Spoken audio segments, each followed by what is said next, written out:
to This Week in East Brunswick. This week, East Brunswick schools kicked off the graduation season with the graduation of preschoolers at the high school.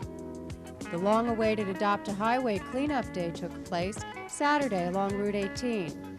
And high school theatrical students showed their award-winning style.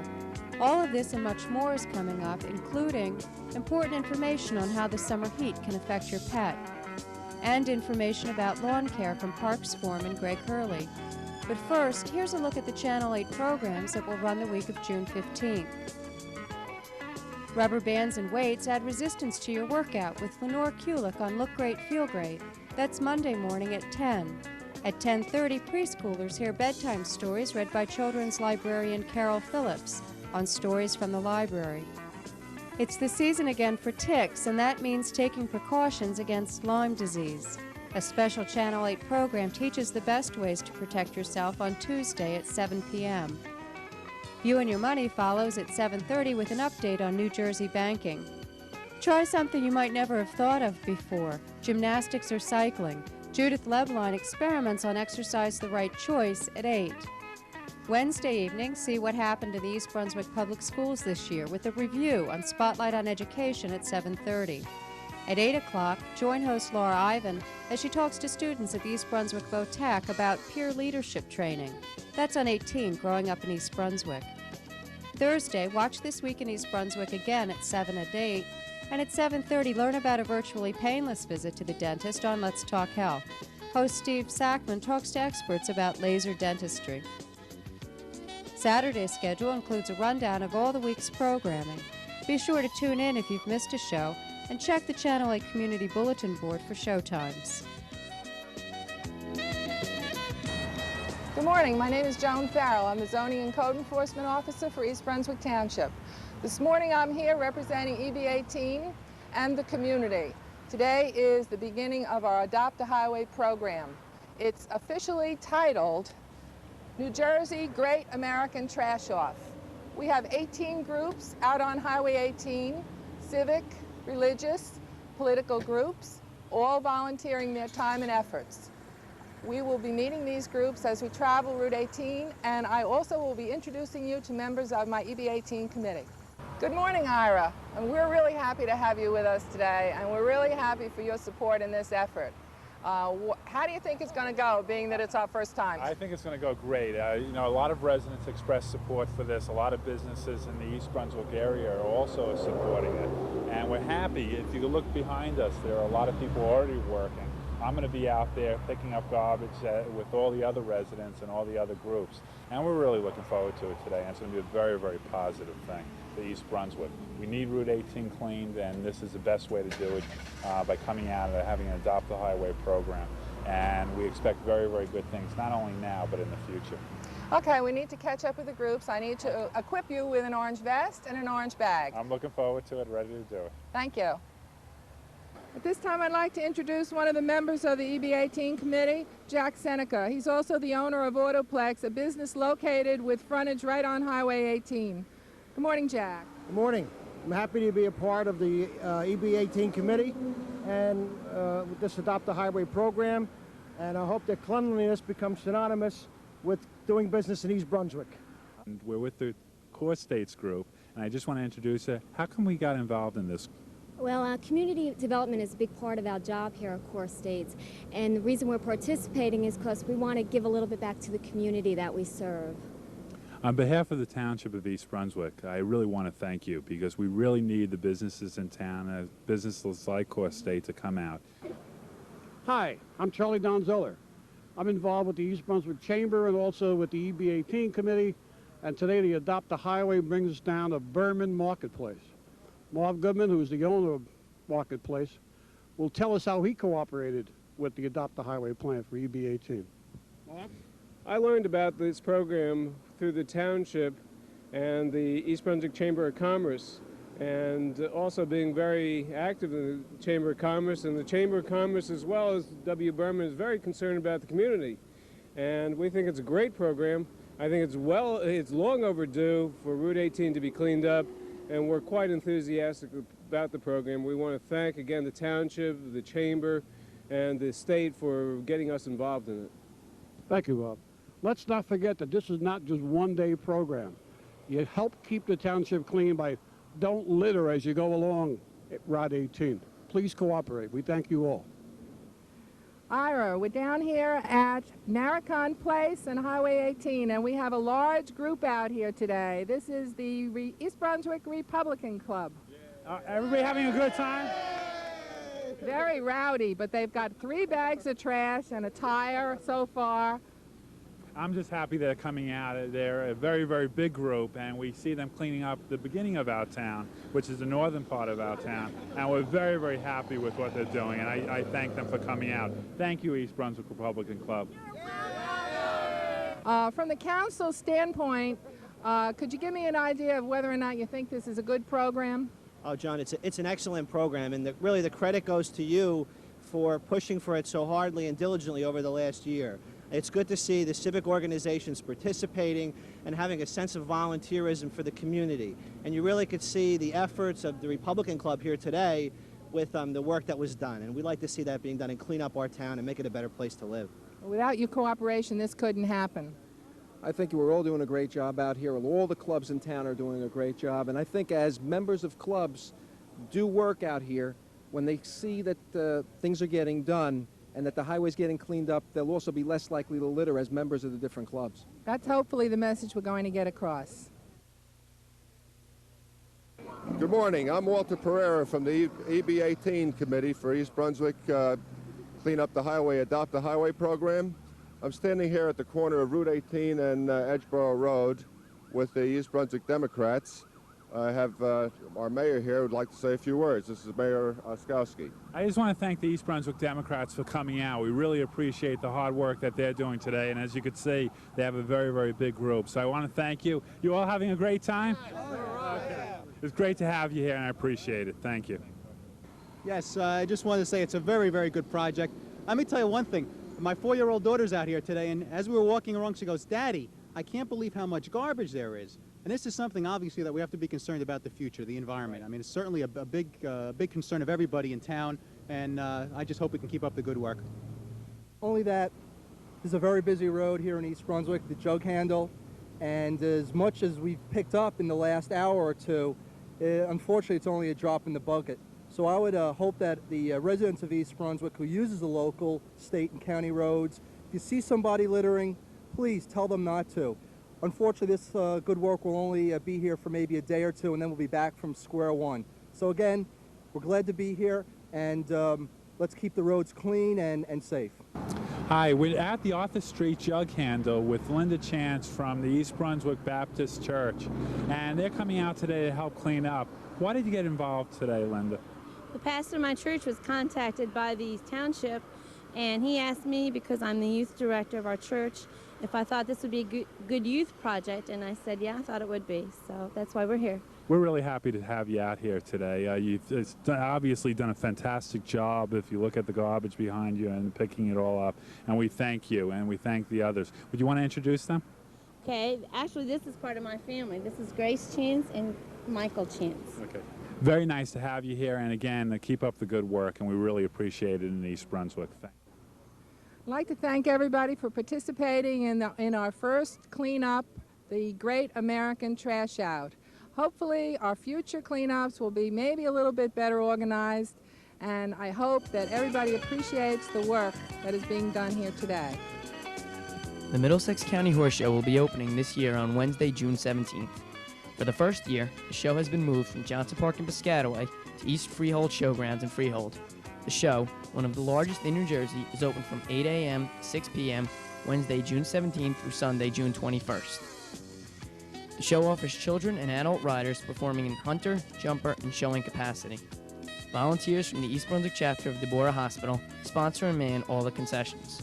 Breakfast, lunch, and dinner, as well as numerous other snacks, are served daily. To get to the park, take Route 18 South to 537 West. Continue to Kozlowski Road, make a left at the light, and the park is 1/2 mile on the right. Come on out and have a great time. On Friday evening, the East Brunswick High School Drama Club held its final activity for the year. At Student Director Night, 4 short scenes from Agnes of God, Free to Be You and Me, Romeo and Juliet, and Of Mice and Men were performed by various students. It's Mommy's fault. Tell us who he is so we can find him. Your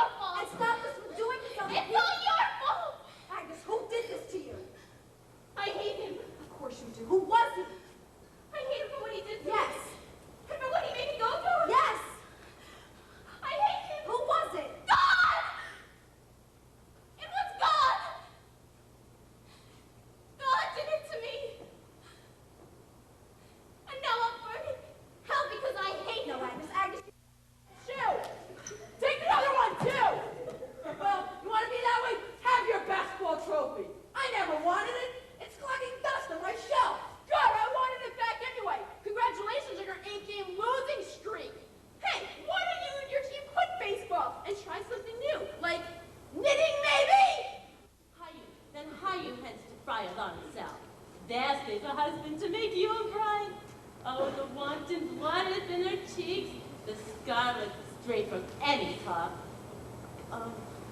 Go hie you to the church. I have other things to do.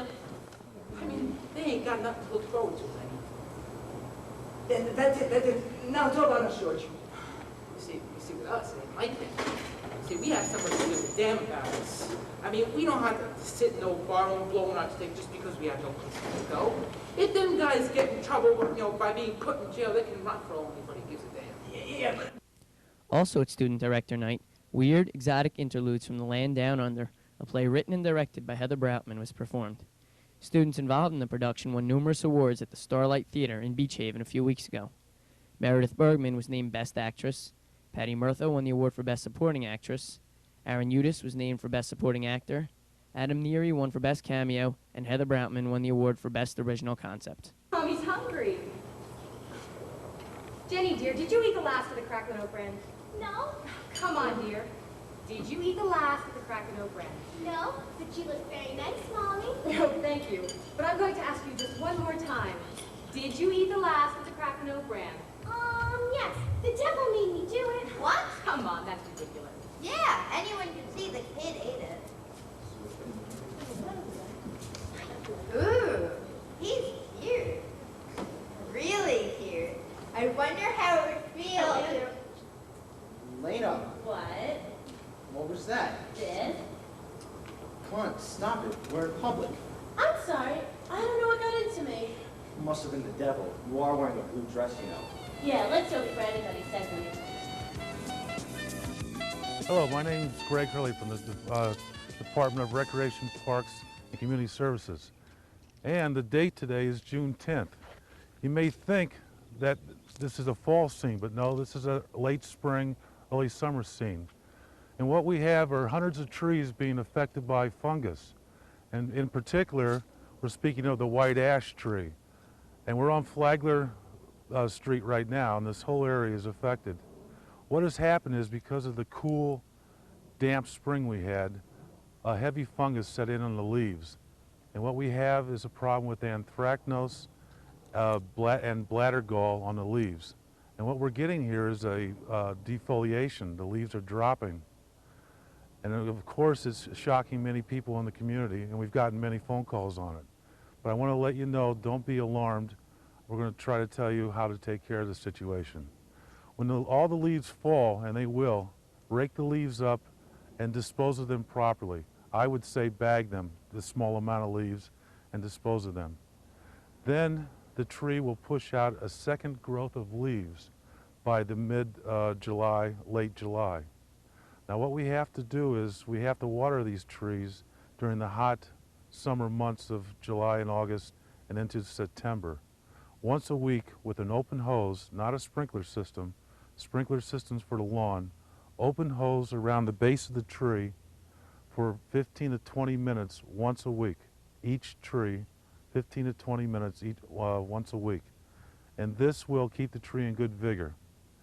Continue the watering till the end of September. Stop watering and then pick it up, weather permitting, October 15th, after October 15th, and water till the end of November, weather permitting, if it stays warm enough to water. That will send the tree into the winter months, and we'll be able to get good root growth. And because in the winter, the roots grow. So what we want to do is get water into the soil for the dormant season. And that's how we're going to help these trees along. Also, if you want to, what you can do is lightly feed the trees with a tree food. I can recommend Job tree spikes in the late fall. And according to label directions, feed the trees. And that will help the trees also. And then next spring, hopefully we won't have an abnormal spring which causes this phenomenon, this leaf drop of hundreds of ash trees throughout our township. And I just want to thank everyone for their concern and all the calls we got. It was unbelievable, all the people that responded. And all I have to say is don't worry, these trees will come back with a little help from everyone. And remember, keep East Brunswick green and healthy. Thank you very much. Hi, I'm Dolly Vaster with an update up at the Playhouse, and I'm with two very special people. all of you have read about young Nicholas Sorrentino and the problems he's had and the very successful, so far, with fingers crossed, transplant he's had. Well, we're here with his uncle, Joe Savino, and we're going to be talking about the benefit that's going to be held at the Playhouse June 25th. Joe, tell us a little more about the whole situation. Well, Nicholas is out of the hospital. He had his liver transplanted a couple of weeks ago, and he's doing very, very well. And that was this out. You had the stitches out? Yeah, the stitches. See? I knew as soon. I knew he'd talk. I really knew it. You see that? He talks. Okay, and so I am the vice president of the Centurions, the Italian American Club of East Brunswick, and we're running this benefit for Nicholas. And we thought going to the Playhouse 22 and asking Dolly if she would allow us to have a play, in which she and the committee okayed. And this is what we're doing to try to offset some of the costs that the family has. And I'm sure they're tremendous. Oh, just tremendous, just tremendous. Right. Well, okay, so if they are interested in picking up a ticket for June 25th, let's tell them how much it is, what does it include, and how they can get one. Okay, we're asking $20 per person. Which is cheap. As a benefit. And we are asking you to call Rose Amorosa. And the phone number is 254 52 94. See, Thank you. I remembered You that. remembered, I didn't. Okay, thank you. And it really is, it's a wonderful cause, and half the tickets have been sold already. So if you want to get on the bandwagon and really help this young man who decides, after all, that he doesn't really like the spotlight, despite the fact that his mom and dad and everybody's doing high signs behind us, why, come out and see us, okay? Take care. Good. Hi, welcome to Blooming Acres. This is well, most people would call it a weed. I kind of like it, actually. It's a mulberry tree, and it is a wild tree. And mulberries are native to this area. In fact, there was one point when people were trying to grow mulberries to encourage silkworms, but the silkworms all died, so went the mulberry trees too. But people don't like this tree because it tends to be kind of wild, and also it produces the little mulberry fruit that looks sort of like blackberries but are much sweeter. I'm really surprised that mulberries haven't gained more popularity for commercial production because the quality of the fruit really is excellent, and I just love to pick them and eat them. Now, this one we cut down to the ground last year because it was growing in a bad place, and you can see it grew quite a bit last year. I don't know if this is a male or a female because last year, obviously, we cut it down. It didn't produce any fruit. You do need both a male and a female mulberry if you want to have the fruit. But I want to show you another mulberry. Now, this one is, you know, the kind that people are used to and the kind that most people don't like, but goes back to my childhood where there's a very special mulberry and not very easy to find, but I've got one and I want to share that with you. We'll go over to the other side of the farm and I'll show you that one. Now this mulberry looks a little different. This is a weeping mulberry, and obviously it's newly planted. It just arrived here at Blooming Acres. But when I was a little girl, we had one growing in between my house and the neighbor's house, and the branches grow all the way down to the ground. And as a child, I used to hide under it. It was my own special place. When I was trying to avoid getting caught, or when one of my big brothers or sisters had been mean to me and I needed a place all to myself. They are not easy to locate, and to be honest, I don't know if this one is a male or a female. We're just going to have to wait and see. But it is unusual. It's an excellent specimen plant. It has this wonderful shape. It's grafted. It has this wonderful shape for winter interest. And it's a small tree that will work well in a small area. Now, they are occasionally available in the catalogs, and they have a lot of personality. And this one, I think, is going to be special. We'll just have to see if it gets fruit this spring. We'll see you here next week at Blooming Acres.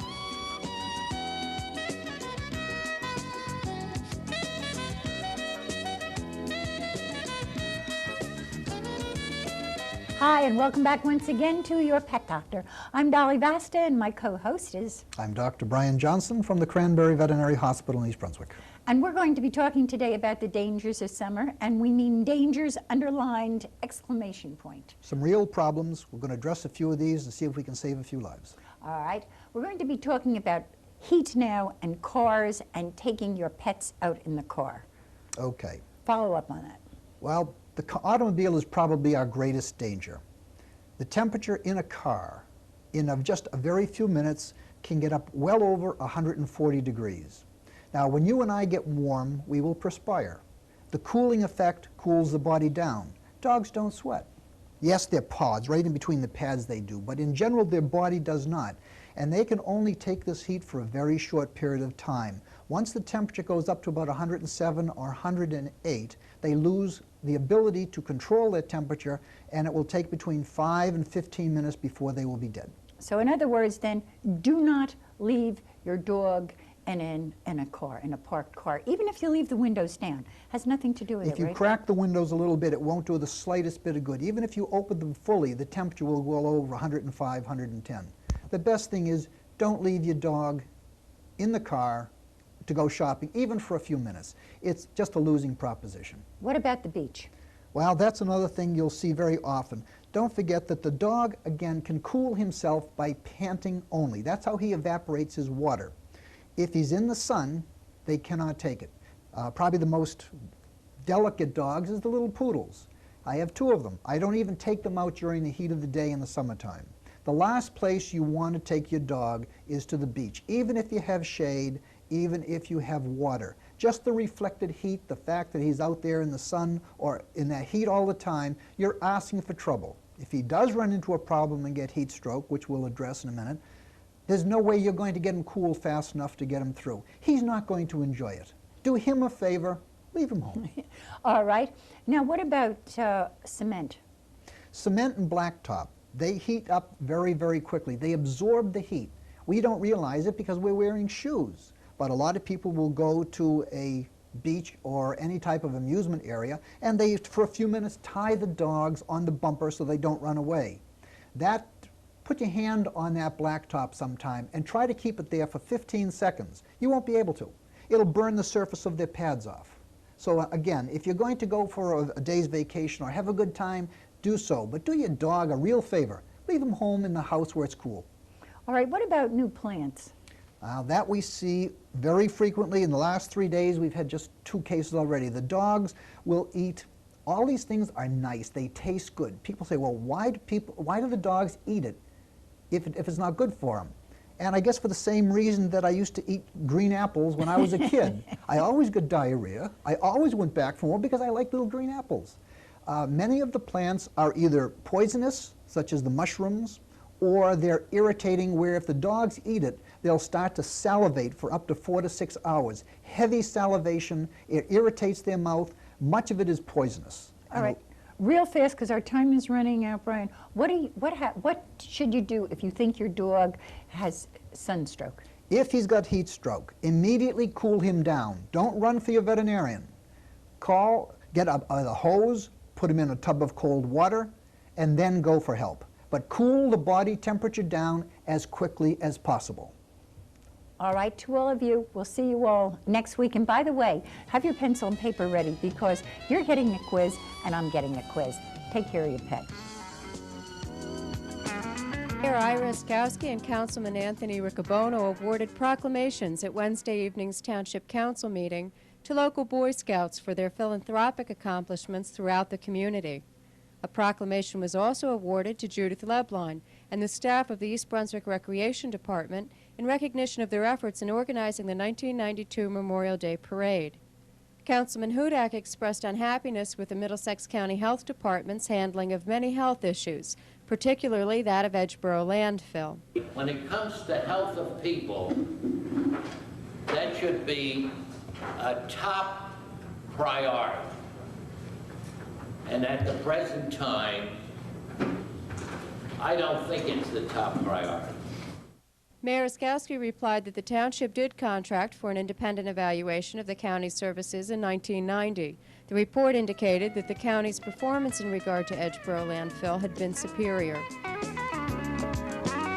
Also on Wednesday, 12 children graduated from the morning preschool class at East Brunswick High School. Their parents, their teachers, who are students in the high school's preschool education program, and their teacher, Joyce Hunter, all joined in the celebration. That's all for this week. Thanks for watching.